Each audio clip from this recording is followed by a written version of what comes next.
Aujourd'hui, on va parler des 4 cavaliers de l'Apocalypse, la nouvelle génération après celle de Seven Deadly Sins. Dans cette vidéo, on verra qui ils sont, à quel point ils sont forts comparés à l'ancienne génération et surtout quel est leur objectif et leur futur rôle. Les 4 cavaliers de l'Apocalypse viennent faire suite à l'ancienne génération, celle des Seven Deadly Sins.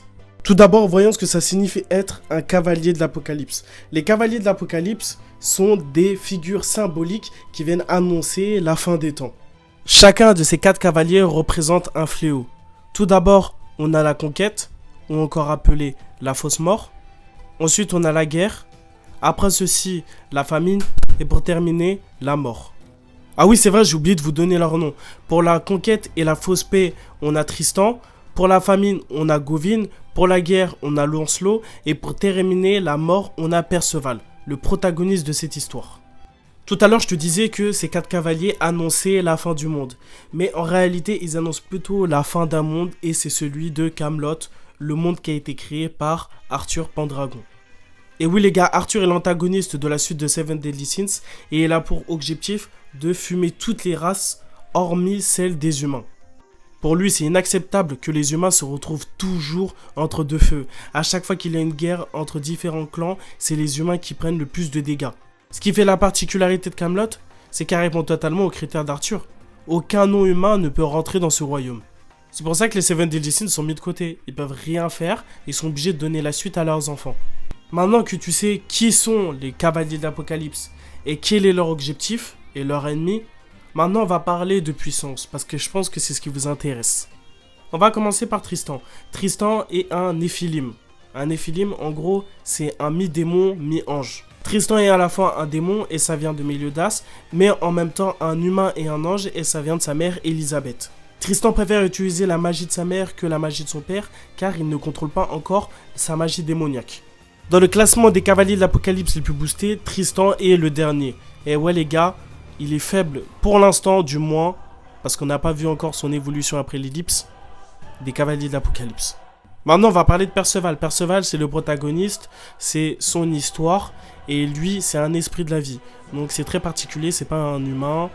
Il a des pouvoirs qui peuvent lui permettre de donner la vie, mais aussi d'apporter la mort. L'étendue de ses capacités reste encore un mystère, mais visiblement, depuis l'ellipse, il a l'air de les contrôler et de mieux comprendre ses pouvoirs. Là, il n'a pas été en difficulté, donc on connaît encore rien de son véritable niveau. Mais je pense que maintenant, il est dans le top 2 facile. Il reste 2 personnages, là je te propose de parler de Gawain, la version féminine d'Escanor. Avant l'ellipse, Gawain nous a montré les mêmes capacités physiques qu'Escanor, une magie du soleil, etc. Mais plus tard, après l'ellipse, il semble qu'elle ait le même talent en magie que Merlin.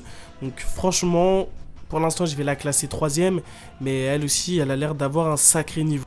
Avant l'ellipse, elle était en top 2, clairement. Perceval et Tristan ne pouvaient pas la battre. Pour ce qui est de ses origines, franchement on les connaît pas mais elles ressemblent énormément à Merlin et Escanor. Et je me dis que peut-être que c'est un enfant créé artificiellement, je sais pas. En top 1, franchement les gars, j'aurais jamais imaginé que son fils soit si fort. C'est Lancelot, un mi-humain, mi-elfe. Alors lui franchement c'est le numéro 1 et de loin, il n'y a même pas de débat. Avant l'ellipse il avait déjà le niveau des Seven Deadly Sins, est-ce que vous vous rendez compte ? Pour l'instant, il y a beaucoup de mystères qui entourent sa puissance, mais une chose est sûre, il a vécu quelque chose de particulier. En effet, il a disparu pendant 5-6 ans dans un autre monde, et lorsqu'il est revenu, il n'était plus le même. Ses capacités physiques, sa magie étaient devenues hors normes. Il est tellement puissant qu'aucune arme ne peut supporter sa magie. Et il semble qu'il ait un lien avec la femme du lac, pour ceux qui connaissent un petit peu la légende du roi Arthur. Bref, à l'heure actuelle, la plus grosse menace pour Arthur, c'est Lancelot, et il nous l'a bien montré lors de leur premier combat. Pour l'heure, on ne sait pas vraiment quel sera le rôle des 4 cavaliers de l'Apocalypse, mais vu comme c'est parti, ils vont sans doute détruire Camelot, et du coup, comme la légende l'annonce, mettre fin à un monde.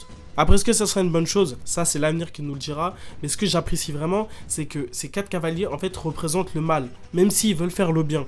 C'est-à-dire que peut-être qu'au fond d'eux, il y a quelque chose de mal qui va exploser dans la suite du manga et ça va donner quelque chose d'intéressant. Par exemple, Perceval, depuis qu'il est revenu, il semble qu'il ne voit plus du tout la vie et la mort de la même manière. Il était prêt à fumer quelqu'un sans sourciller et ça a choqué tous ses potes. Et puis après, quand ils leur ont demandé « Ouais, t'allais vraiment le fumer ?» Il a répondu « Oui » sans hésiter. Et pour lui, c'était normal.